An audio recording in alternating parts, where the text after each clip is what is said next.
social study နဲ့ပတ်သက်ပြီးတော့ question ပုံစံကိုပြန်ယူမယ်ဆိုလို့ရှိရင် question ပုံစံက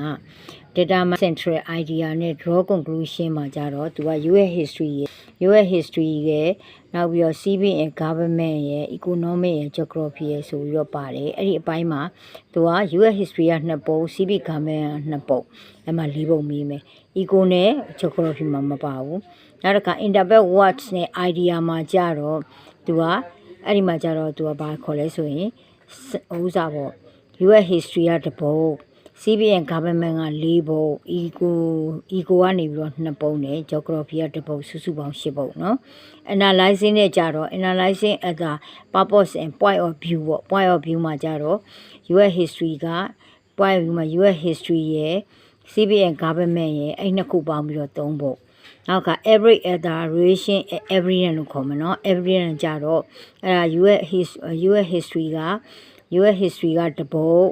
နောက်တစ်ခါခုနကတော့ civil and government က civil နှစ်ခုပေါင်းပေါ့နော် US history က1ပုံ civil and government က3ပုံနောက်က eco က1ပုံနောက်က geography က1ပုံစုစုပေါင်း6ပုံနောက်တစ်ခါ analyzing relationship between material ကြတော့ US history ရဲ့ US history က2ပုံနောက် civil and government က3ပုံ economy က3ပုံနဲ့နောက် geography က3ပုံစုစုပေါင်း17ပုံနောက်တစ်ခါ interpret data